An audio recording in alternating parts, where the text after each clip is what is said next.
Taran! What's up guys? Rod Fishing Adventures here at andito ako ngayon sa tulay na pagitan ng EB Magalon at saka Silay City. At hindi tayo pwedeng mamingwit ngayon dahil malakas yung hangin at saka ayon sa aming source ay napakalakas daw ng current ngayon sa ilalim ng tubig. So, andito tayo sa pagitan ng Silay City at EB Magalon sa tulay na to. Okay, so ipapasyal ko kayo ngayon doon sa Silay City. At ang Silay City ay kilala sa syudad na may maraming ancestral houses.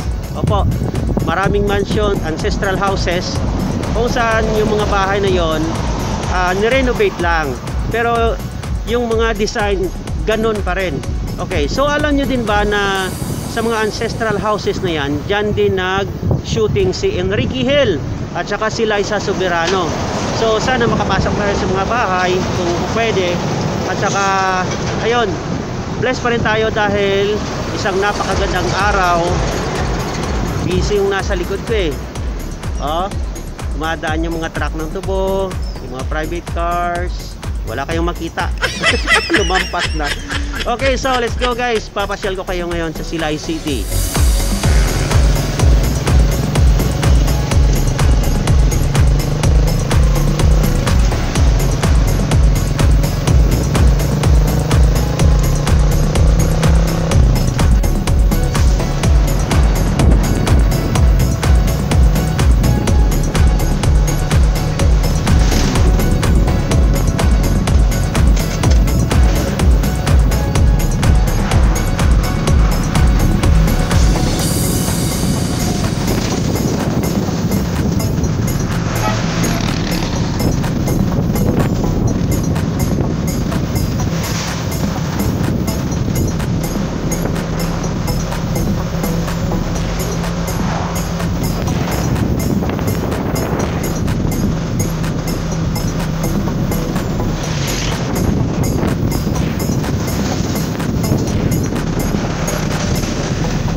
Okay guys, so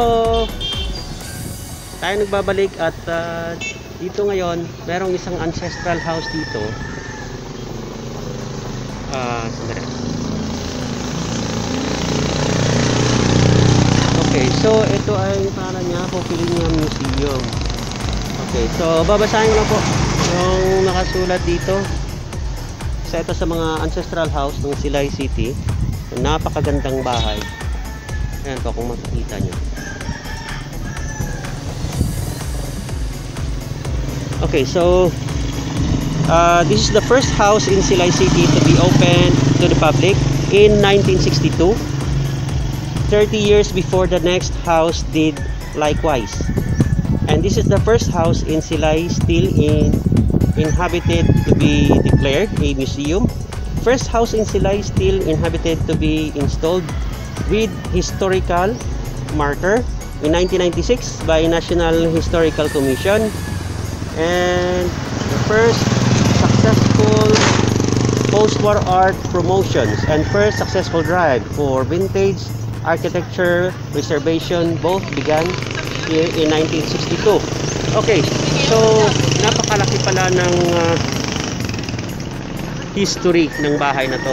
Ito yung Popilinia Museum. So sa ngayon guys, sarado pa po dahil Hindi po pwedeng pumasok yung mga tourists. Pero well maintained yung museum. Napakaganda po. Ayan po. Okay, so we'll be moving on to the next house or mansion. Nandiyan lang po. Okay, so let's go.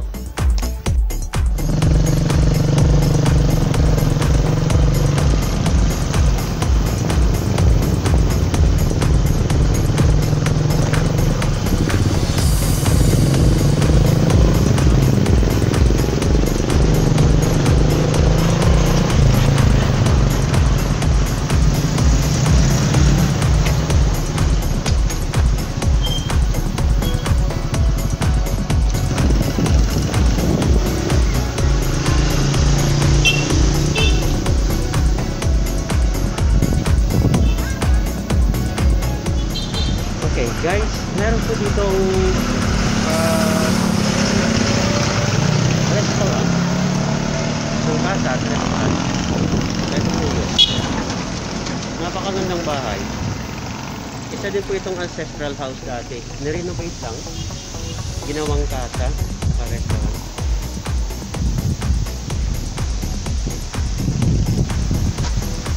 At ang pangalan po ay 1898 Casa and Restaurant. Dito tayo. Dito marami pong parok.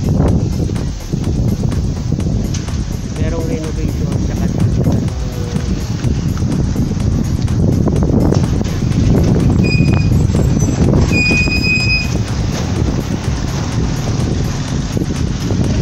ang maganda dito yung design nila, napaka-unique. Para kang nagbalik dun sa 1930s, 1920s, 1940s. Ayan po. Yung mga bintana, napakaganda po yung design.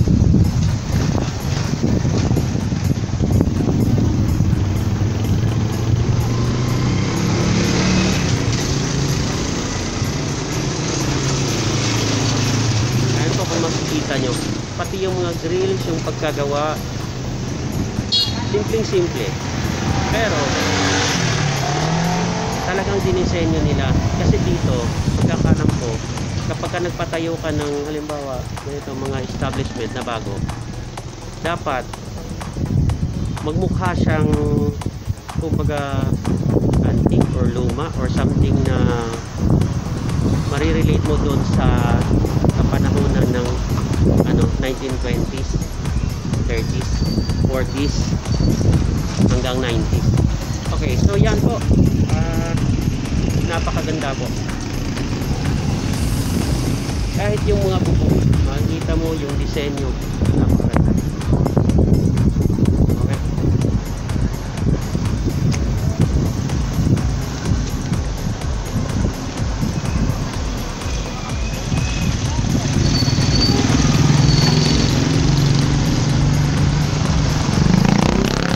Dito, papicture muna ako. Maganda to. Ayos na.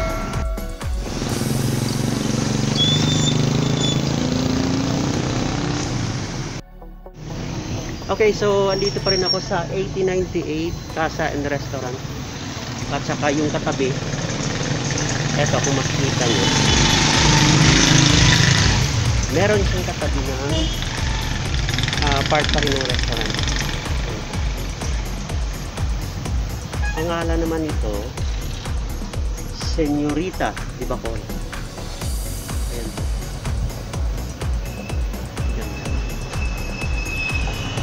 At saka doon naman sa kabila meron din mga lumang bahay, mga 1950s, 60s. Ayan po.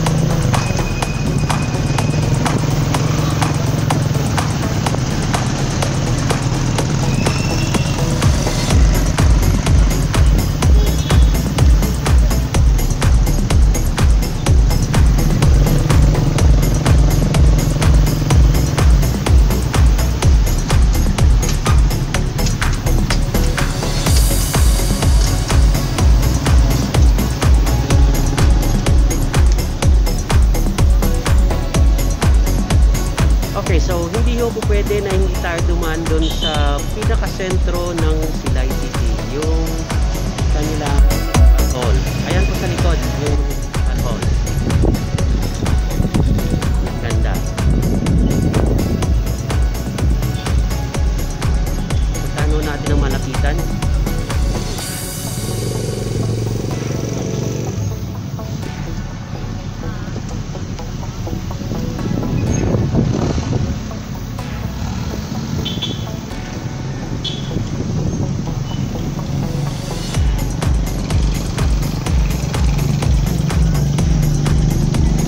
Okay, so yun po sa likod, yun po yung municipal hall ng Silay City. Yung disenyo makaluma pa rin, pero ang ganda rin. Hindi lang siguro tayo papayagang pumunta doon dahil sa strict protocols pa rin. Dito na lang po tayo, nakikita nyo naman.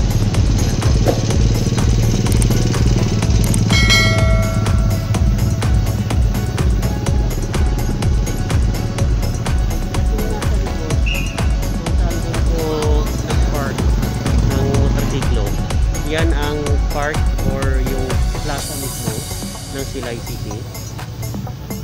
Okay, so kung makikita nyo, ayun, merong antique din na bahay. Ayun, puntahan natin. Okay, let's go.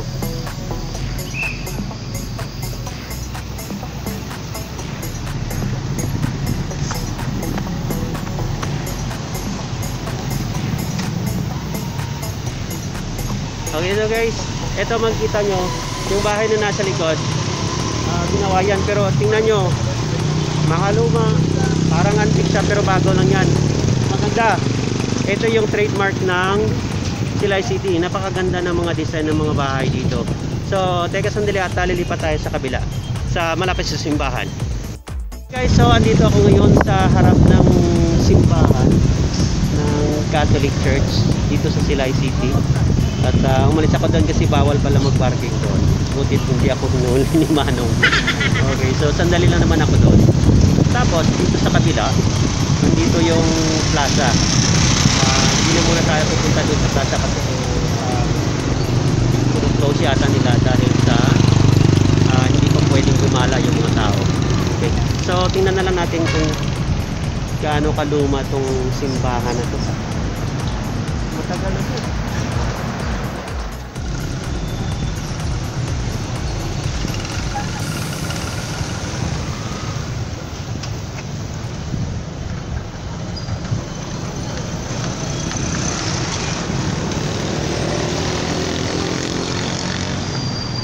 Ayan po sa likod, yun po yung Catholic Church dito sa Silay City.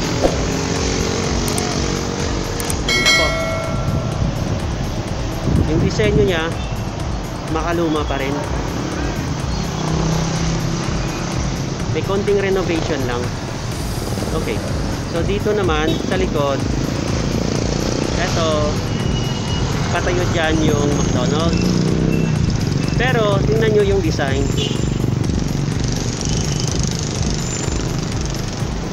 Yung disenyo para pa rin siyang makaluma.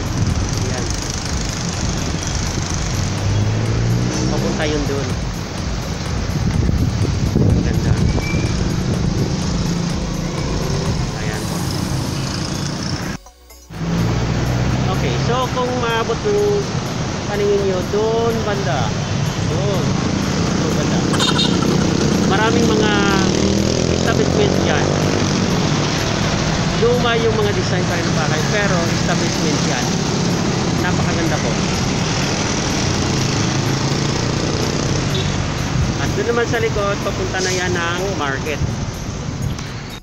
So, nandito ako ngayon sa gilid ng McDonald's. At kung makikita nyo, yung nasa likod, itong bahay na to, ancestral house pa rin yan. Ayan po. At saka merong establishment din doon banda. Okay, so punta tayo doon sa dulo.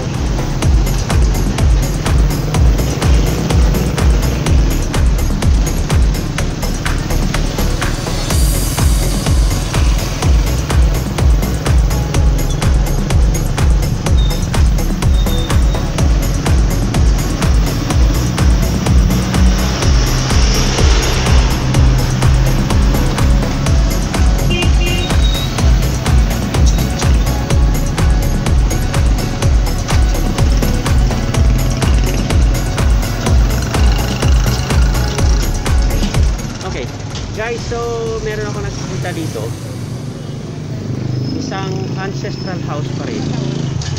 Ito yung Herman Unson Heritage House, bed and breakfast. Napakaganda nung nasa loob. Ayun.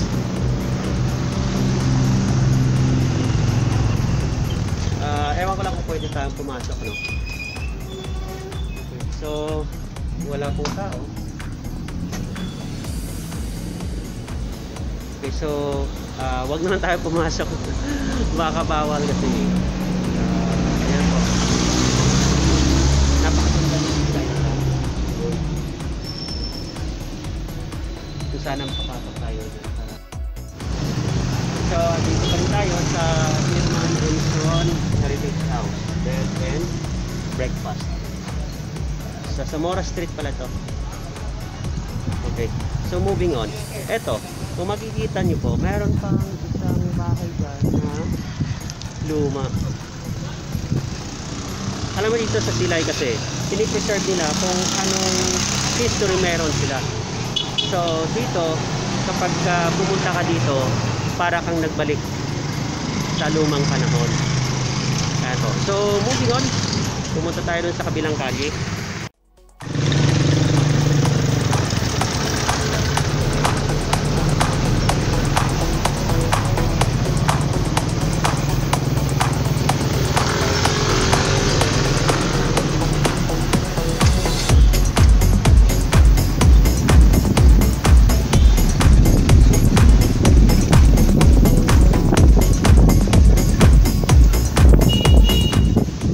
Okay, so dito naman po makikita nyo yung bahay na yun. Lumang-lumang yun yung Gomez Street pa to. Saka dito, meron din isang lumang bahay pero maintenado yan. Tingnan nyo, malinis, nakapintura. Saka yung bahay na yun. Marami pa tayong ikutan. Maraming bahay dito. Napakaganda. Para kang nagbalik sa lumang panahon. Okay, let's go to the other side. So, andito ko ngayon sa Zolweta Street. Tingnan nyo doon sa kabila. Merong establishment. Yan pa rin yung lumang bahay. Isang establishment. At ang pangalan ay El Ideal or Ideal kung tawagin dito sa amin. Ayan, puntahan natin mamaya. Tsaka dito, yan yung isang elementary school dito sa Silay. Pero tingnan niyo yung yung disenyo. Lumang-luma. Pero ni-renovate na 'yan. Tsaka ibinalik lang yung itsura niya way back years ago. Okay? So, let's move on to the other side.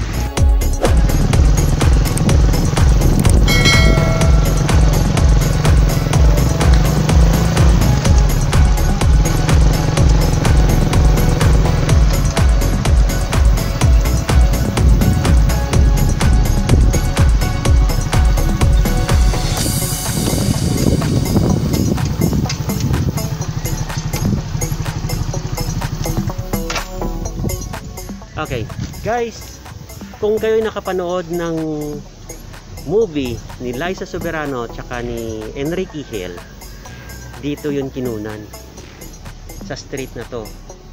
Yung nagmumotor si Liza Soberano, nag-i-scooter, dito yun. Ito yung kalye na yun. At sa likod, ito, Balay Negrense kung tawagin.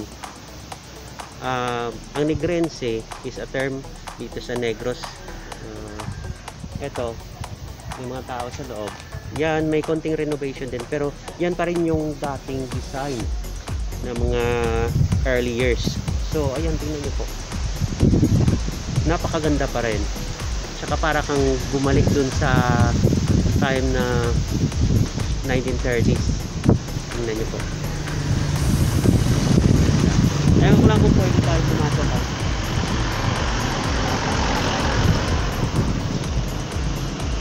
Ayan po, para sa mga tourist. Pero nakikita ko close kasi yung pintuan close, kaya wag na lang muna tayong pumasok, no? Sa susunod babalik tayo dito, papasok tayo din sa loob. Okay, so ayan. Yan po ang balay ni Grense.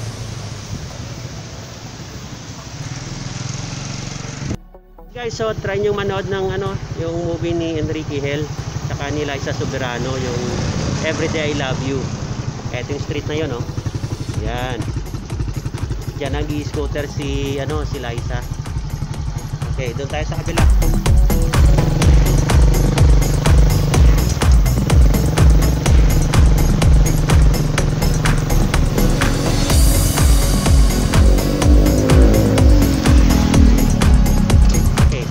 Guys, a few meters away, meron akong naispatan ng isang bahay na naman. Ayan, oh. Ang ganda. Yung pagka-design, ganun pa rin.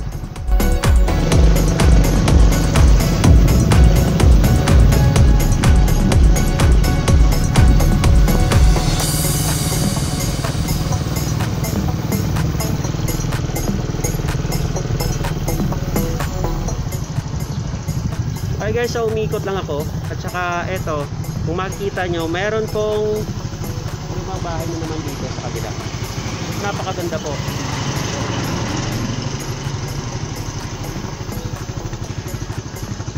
Ayan o, so lipat tayo sa kabila. So nagbalik ako dito sa main street, yung sa highway ng Silay City. At kung titignan mo dito sa kabila, meron ding lumang bahay, merong establishment sa baba. At yung disenyo, ganoon pa rin. Dati kasi nung dumating ako dito, nakikita ko yan. Tapos ni-renovate lang kasi medyo bulok-bulok na yung mga kahoy. Inalitan, pero yun pa rin siya. Yung design, yung sa lahat-lahat halos na-clone down. At tingnan nyo, nandito ako ngayon sa isang ancestral house din. Eto. Andito yung El Ideal na sinasabi ko kanina. Ito yung Cesar Lacson Boxing Ancestral House. This is a heritage house pursuant to Board Resolution number 3 dated April 6, 1993 of the National Historical Institute of the Republic of the Philippines. Ayan po. Yan po yung El Ideal or Ideal kung tawagin dito sa amin. Pagbababa ka ng series liner o ng jeepney, sabihin mo lang sa Ideal lang ako. Ayan, bababa ka dito. Okay. So, ayan po. Balik tayo.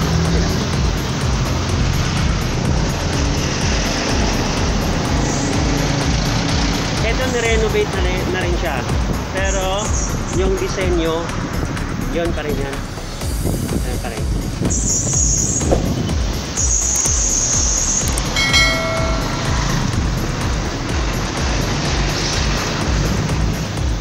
So umikot lang ako at kung makikita nyo, ito meron sa bahay dito, ancestral house nila. Ang pangalan ay Jose Pitong Ledesma Ancestral House. Ayan po.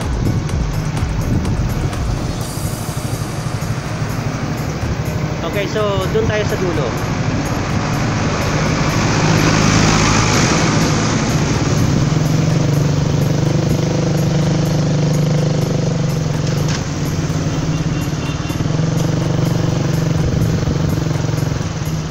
Oh, teka. Okay. So guys, ilang metro lang andito na naman. Isang bahay na naman, isang lumang bahay. Napakapasok.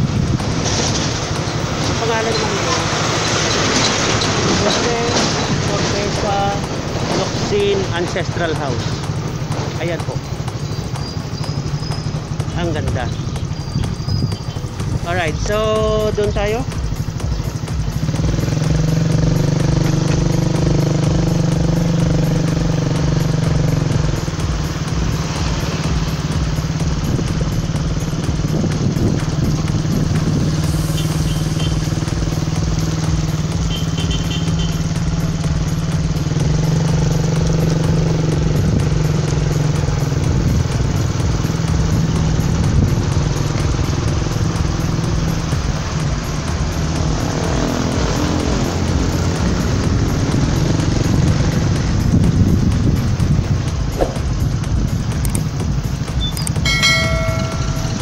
Okay guys, so dumating na tayo dito sa intersection ng main highway sa itong kalye na to.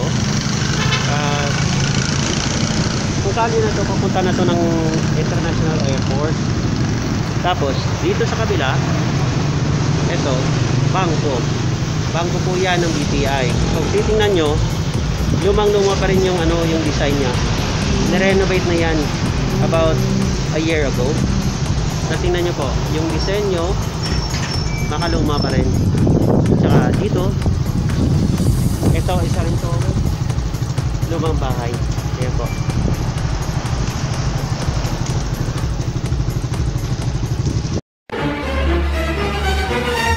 So tinawag ako ng kalikasan. Idali ko na muna dito sa kawayan yung cellphone. At ako'y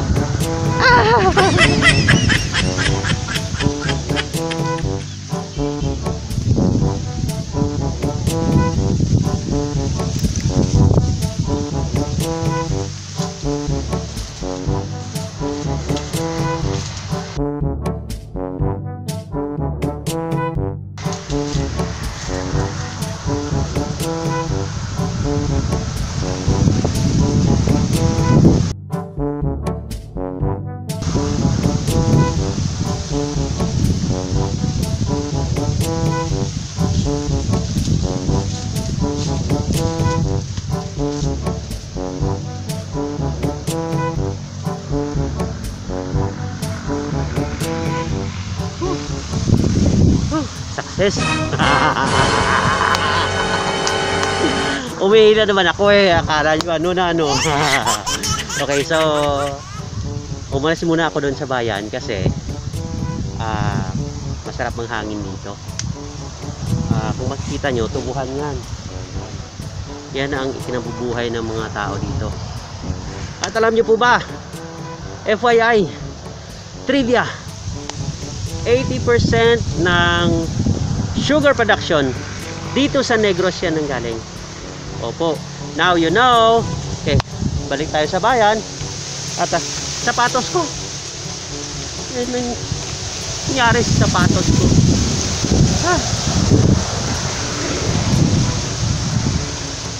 Anip na vlog na to. Yan o, banana, banana. Grabe.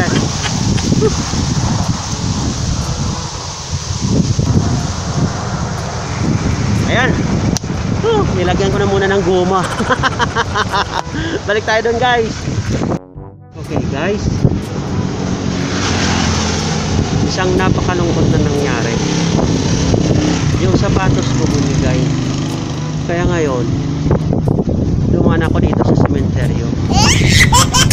Dito ko na yata iniwan.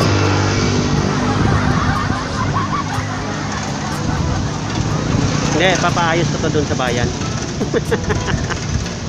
Hirap kasi bunot ako na bunot ng sapatos eh. Iba palang nabunot ko. Yung matagal ko nang hindi nagamit. Ayun, bumigay. Sa kaka-vlog. Ganyan ho kahirap pag nag-vlog ka. Tandaan nyo po. Kaya dapat mag-subscribe ka at mag-like na ako'y makabili ng bagong sapatos.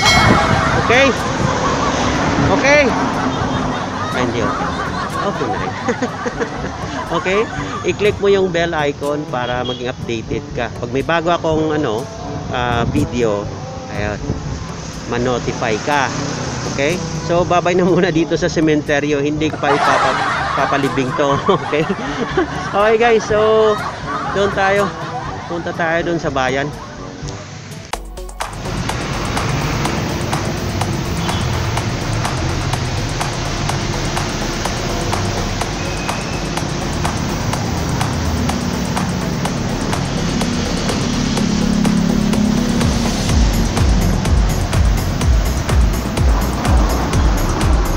Okay guys, so kung makikita nyo, meron ding isang ancestral house dito. Ang pangalan niya Bernardino Isabel Calandone Ancestral House. Ito po. Close po sila ngayon kasi hindi pa po pwedeng papasukin yung mga tao doon sa loob. So dito na lang muna tayo sa labas.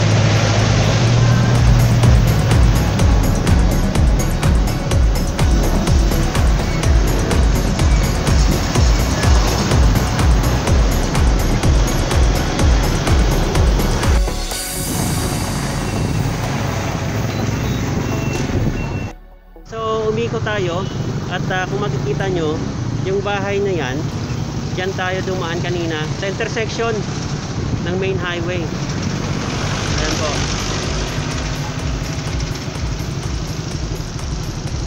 Okay, so pupunta tayo ngayon sa palengke para ipaayos yung sapatos ko. Kawawa naman. Ayan yung LIDL doon sa kabila.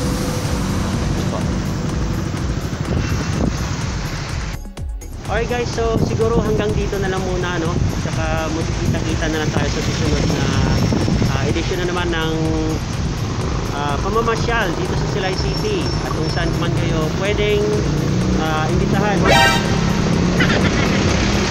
Okay, so maraming salamat po sa panonood ng video na to. Sana kayo ay na-inform, kayo ay na-entertain dahil sa napakaganda naman talaga ng mga disenyo ng mga bahay dito, yung mga lumang bahay, yung mga ancestral house. Ito, ancestral house din po ito. So maraming salamat. Sana po kayo ay mag-subscribe, mag-like at post your comment po kung ano po ang masasabi ninyo, at saka tap nyo yung bell icon para maging updated kayo, ma-notify kayo kapag meron akong bagong i-upload na video. Okay, so pupunta na tayo ngayon sa palengke at maayos ko yung sapatos ko. Okay, maraming salamat po.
So pinayos ko yung sapatos ko kay Manong. Kwentuhan kami. Dati din palang driver yung isa dito. At kung hindi nyo po na itatanong, dati po akong driver ng Mandalakan Libertad dyan sa Bacolod. Kaya hindi to kwentong kutsero, kwentong driver slash ano ba? Kanto.